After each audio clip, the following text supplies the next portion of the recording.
নমস্কার বন্ধুরা, কেমন আছেন সবাই? মমস কিচেনের আরেকটি নতুন রেসিপিতে আপনাদের সকলকে স্বাগত জানাই।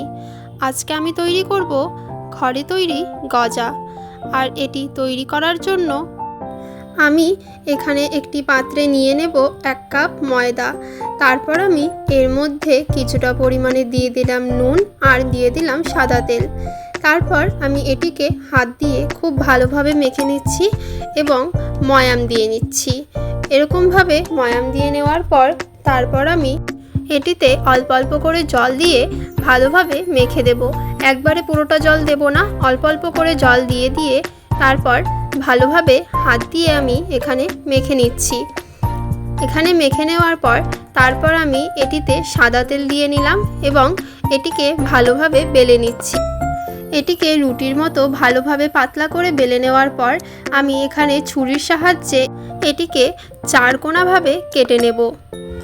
তারপর আমি একটি রুটির ওপরে আরেকটি রুটি ঠিক এইভাবে বসিয়ে দেব। তারপর আমি এটিকে আবার খুব ভালোভাবে বেলে নেব। সেমভাবে খুব ভালোভাবে বেলে নেওয়ার পর আমি এটিকে আবার কেটে নেব এবং আবার এইভাবে একটার ওপর আরেকটা বসিয়ে দেব। যেরকম আপনারা ভিডিওতে দেখতে পাচ্ছেন ঠিক সেমভাবেই কিন্তু এখানে করতে হবে। এখানে কিন্তু সেম প্রসেস বেশ অনেকবারই রিপিট করতে হবে।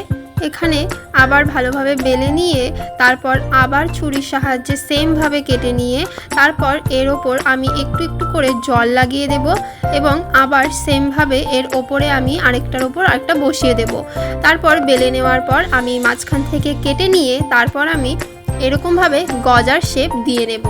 এবারে একটি কড়াইতে সাদা তেল গরম করে নিয়ে আমি গজাগুলো এক এক করে দিয়ে দেব এবং লাল লাল করে ভেজে নেব। আর হ্যাঁ, গজাটা ভাজার সময় আপনাদেরকে খেয়াল রাখতে হবে গ্যাসের স্টিম যেন লো থাকে। তারপর আমি এরকমভাবে একটু উল্টে পাল্টে দিচ্ছি গজাগুলোকে, যেন বেশ ভালোভাবে এপাশ ওপাশ ভাজা হয়। আর স্টিমটা কমিয়ে রাখতে হবে, কারণ তাহলে গজাগুলোর ভেতরটা খুব ভালোভাবে ভাজা হবে। তারপর আমি গজাগুলোকে লাল লাল করে ভেজে নিয়ে এখানে তুলে নিলাম। এবারে আমি তৈরি করব শিরা। এটি তৈরি করার জন্য আমি প্রথমে কিছুটা পরিমাণে জল নিয়ে তার মধ্যে দিয়ে দিলাম 1/2 কাপ মতো চিনি।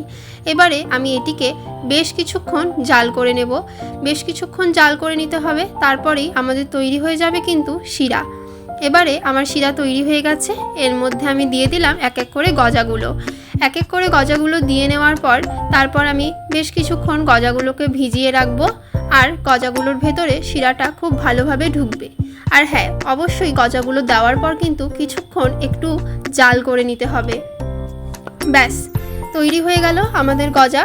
রেসিপিটি যদি আপনাদের ভালো লাগে তাহলে অবশ্যই একটি লাইক করে পাশে থাকবেন। আমার চ্যানেলের রেসিপিগুলো যদি আপনাদের কিছুটা ভালো লেগে থাকে তাহলে অবশ্যই আমার চ্যানেলটিকে সাবস্ক্রাইব করে দেবেন।